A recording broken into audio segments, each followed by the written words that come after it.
Bonjour la famille, j'espère que vous allez tous très bien. NITCHE, Nietzsche le catalan sur votre écran les gars. Ça fait du bien de revenir sur cette chaîne pour reparler du FC Barcelone. Oui, on a essayé de couvrir la Coupe du Monde, on a essayé de couvrir le sacre de Léo Messi. Et puis voilà, ça fait près de 10 jours maintenant que Léo Messi est couronné. Mais là, le Barça va reprendre. Et franchement, je vous dis la vérité que ça m'avait manqué. Voilà, tu vas te dire, mais Nietzsche, le Barça, on connaît, c'est toujours les mêmes choses. Voilà, les polémiques, tantôt on est premier, après on est deuxième, on perd des matchs comme si pas... Tu vois ce que je veux dire? Mais c'est tout ça en fait qui fait la beauté, c'est tout ça qui fait le charme du FC Barcelone. Voilà, actuellement on n'est pas en feu comme on l'était avant, mais c'est tout ça qui fait le charme du Barça. Donc on va recommencer à parler du Barça. Donc c'est reparti dans cette vidéo. Sans plus tarder, générique. Julius Prediction. Alors les gars, si mon contenu vous plaît, n'oubliez pas de liker la vidéo et puis vérifiez bien si vous êtes abonné. Si vous n'êtes pas abonné, merci de vous abonner et puis activer la cloche de notification. Voilà, parce que c'est le moyen pour moi de voir que vous kiffez bien ce que je fais. Voilà, donc les gars, le Barça reprend le 31 décembre. Voilà, quel bon jour pour reprendre. En fait, le dernier jour de l'année comme ça. Et puis voilà, le Barça reprend. Donc pour moi, quel serait le meilleur cadeau que le Barça peut nous offrir? C'est de franchement terminer l'année avec une victoire. En plus, on joue contre l'Espagnol Barcelone. Vous connaissez la rivalité qu'a le Barça avec l'Espagnol Barcelone. Donc, ceci n'est pas un avant-match. Hein.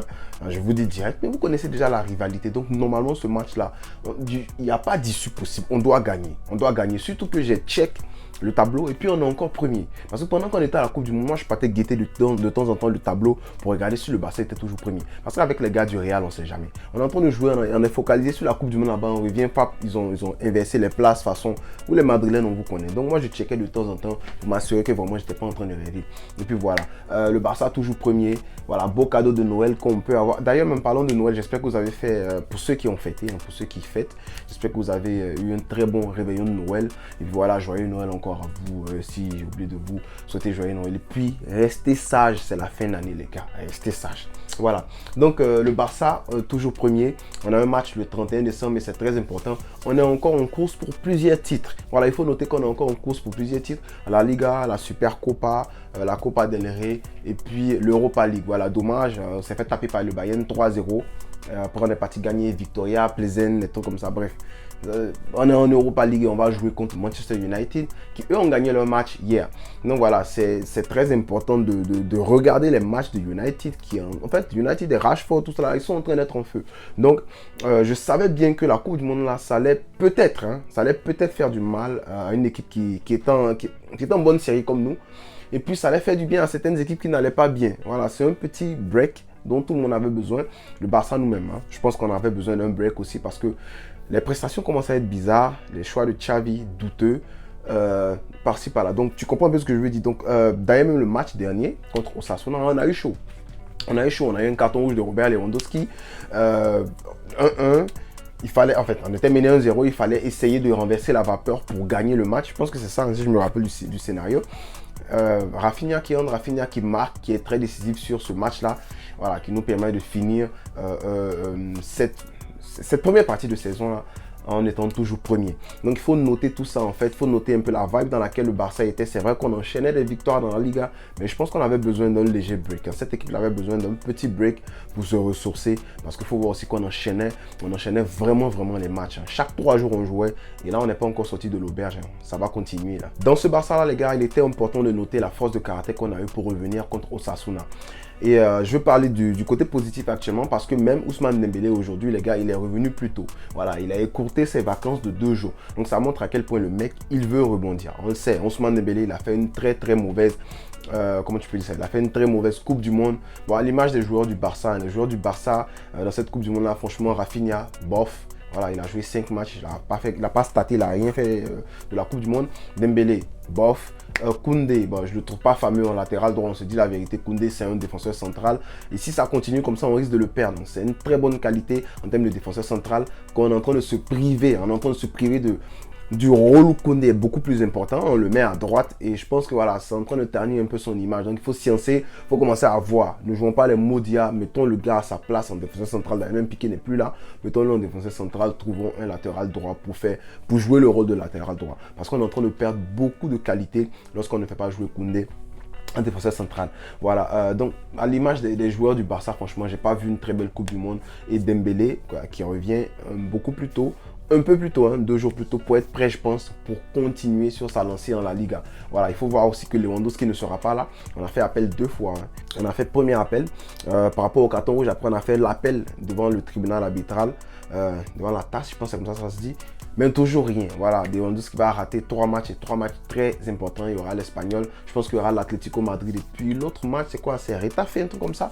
Voilà, donc il va rater ces 3 matchs-là. C'est dommage, mais il va falloir compenser pour tous les buts que Lewandowski nous met. Il va falloir compenser devant. Donc Dembélé qui revient beaucoup plus tôt pour être prêt. Parce que comme je dis, ça fait longtemps qu'on a joué ensemble.